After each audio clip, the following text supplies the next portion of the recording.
some things, and we say that it should be the day of post-Russia. We hope probably next year or some later. And we have here a representative of the captive nations, so people who are, which nation are still under the Russian colonial control, like it was in previous with Estonian, Poland, Ukrainian, Kazakh, and other people. And we hope that people who are already liberated from this empire, who know what is it in real is, will have people from Buryatia, Ichkeria, Cherkessia, in Germanlandia, Tatarstan, Sakha, Oirat, Kalmykia, and other captive nations to become free independent. So let me introduce people who will speak today. Radjana Dugar-DePonte, she is one of the leader of the Committee for Independence for Buryatia.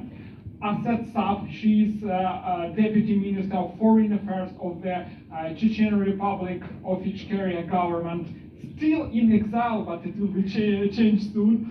We have Adel Bashqawi, who is a representative of the Chechen movement, who is author and historical. And we have Pavel, Ivlev, who represented Free Ichkeria movement for independent region of such called Leningradskaya Oblast and St. Petersburg region to become also Europe again, like it was before the Moscow conquered this great part of the northern Europe.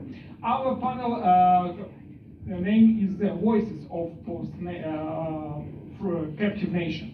And we will have a discussion. I want to ask you to make it practical as it possible, not theoretical, and to speak more about the future, not about the past, about the foresights, and also to remember that we are in United States, and your freedom, your self-determination is not only about your nation, but it's also about the benefits of United States, because it's a real win-win scenario for whole world to destroy this last colonial empire in Europe. So let me begin.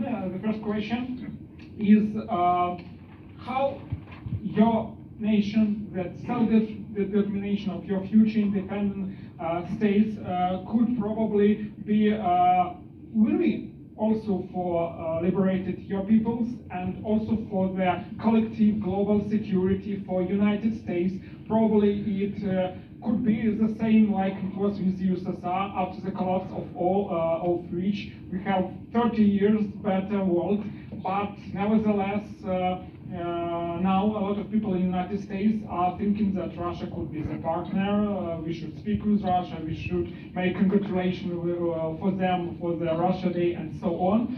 So what's the situation now in your countries, and how it could be the bridges between your nation and United States and other countries in the world? Aset, you're welcome.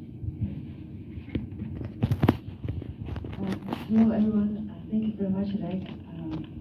Thank you for having me here. It's a great honor for me to be here. It's a great pleasure for me to be here. I find it important to remind to everyone that Eurasia is the globe's central arena, and North Caucasus is part of this grand chessboard, and Chechnya is part of this grand chessboard.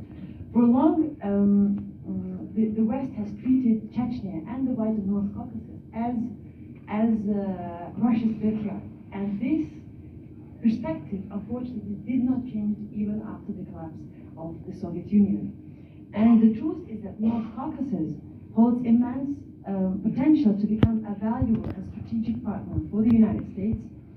Positioned at the crossroads of Europe, Central Asia, and the Middle East, the North Caucasus covers 355,000 square kilometers and is abundant in natural resources, including gas, oil, minerals, while also holding vital access to both the Black Sea and the Caspian Sea, along with key pipelines originating from the Caspian Basin.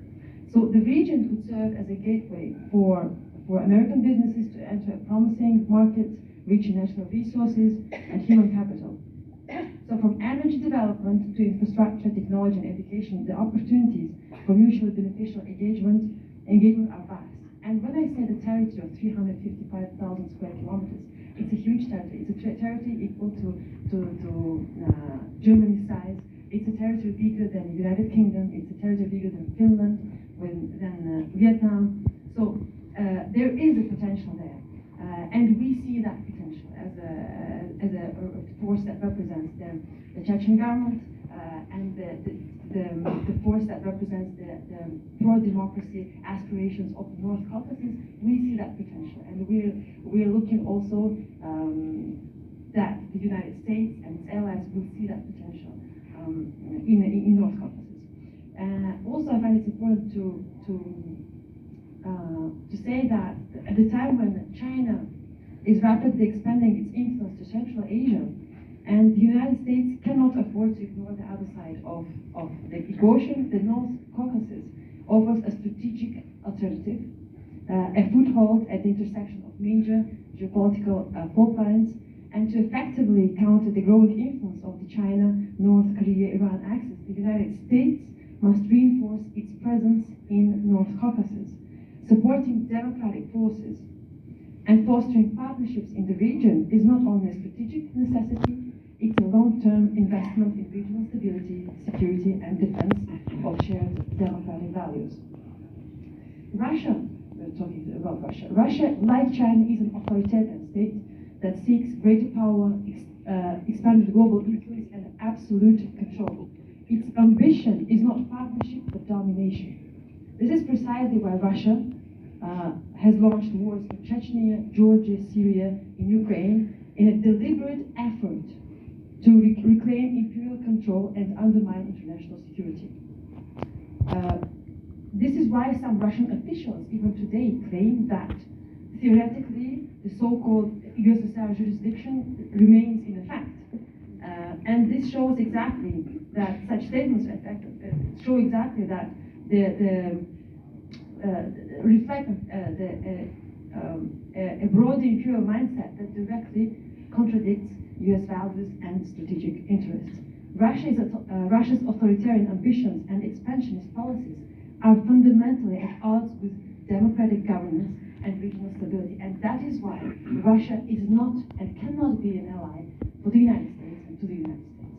Also, the United States needs allies that uphold democratic principles, respect the rule of law, support American foreign policy objectives, and contribute to long-term security and stability. The North Caucasus, with its pro-democracy aspirations and resistance to authoritarian rule, represents exactly the kind of strategic partner the US should support. In this context, forming alliances with democratic forces in the North Caucasus, like the Chechen government in exile, led by the Prime Minister of Ivlev, is not just desirable, it is essential. So I think it's very important to support for the mutual benefit of the United States and the North Caucasus, and for the mutual benefit of everyone, and for the long-term peace, building peace in the region. It is important to support pro-democracy movements and governments that are in North Caucasus that will help to solidify the position of the United States and its allies in Eastern Europe and in general in Europe. Thank you.